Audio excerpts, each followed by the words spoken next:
Over the years, wage negotiations have proven to be difficult and protracted.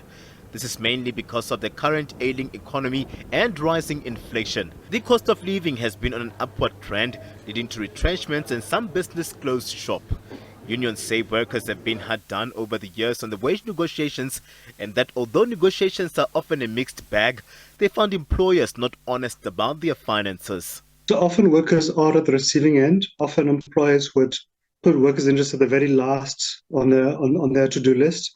Often employers rather seek to give themselves an increase or to give dividends to the shareholders or to invest money elsewhere. We have to have employers who negotiate in good faith. So that's also why we've supported amendments in the company's amendment bill, which require employers to disclose their finances to the trade unions so they can really have a better understanding of what actually the employer can afford or what they can't afford. Because often at the negotiation table, the employer will just simply say, we can't afford it. Tough luck, there's no money available. The Labour Federation says it sees anything below inflation as a wage cut.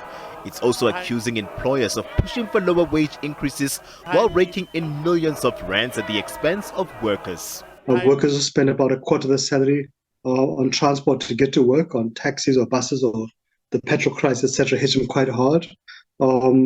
If you have an 18% increase in the electricity tariffs, it hits a smaller income household much harder than it hits those who are better off. So we try to look at inflation plus, but the results vary. Most of the unions have been able to negotiate at least inflation-linked increases. So we've seen settlements in the clothing and the textile industries, which are basically inflation slightly above.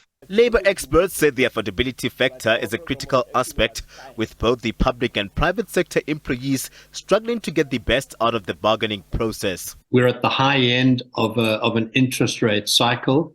We have unreliable electricity supply. We have the load shedding issue. We have also impacting on many employers the weakening of the rand against the pound, the euro, and the dollar. So all of those factors impact negatively on employer cash flows.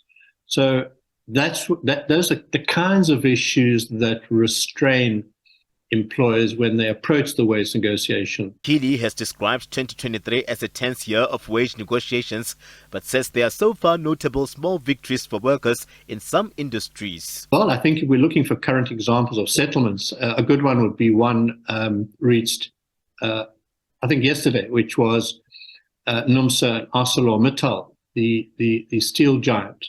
There you have a 3-year wage agreement. The increases are a combination of 6.5% and CPI related each year, and increased similar contribution increases by the employer to medical aid contributions. And something you're starting to see in wage deals quite often, the so-called once-off payment to employees. Economists, on the other hand, have called for a balanced approach in wage negotiations. We understand that workers want to be compensated for price increases as reflected by a rate of inflation, but we must make sure that wage negotiations play out in such a way that existing jobs are not put in jeopardy.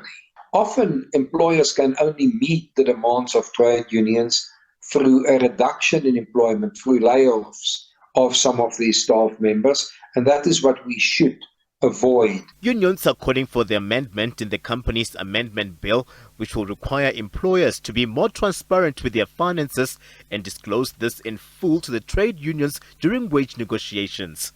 Rousseau says as unions push for the company's amendment bill, they too must be open about their finances. Transparency runs in both directions. If trade unions want more transparency, they should similarly offer more transparency in terms of negotiations. By the looks of it, salary demands are all over the place. I've heard about salary demands of 15% at Eskom, which is clearly outrageous. It's clearly unacceptable even to put such demands on the table in an environment where people have difficulty finding jobs. The experts say the further the economy takes strain, the more difficult it will be to ensure smooth wage negotiations that will avert industrial action that often leave workers compromised and the economy weakened further. A silver lining, they say, will only come through an uninterrupted supply of electricity that they believe will immediately raise economic growth and lead to the creation of well-needed jobs. Katlego Legodi, SABC News, Johannesburg.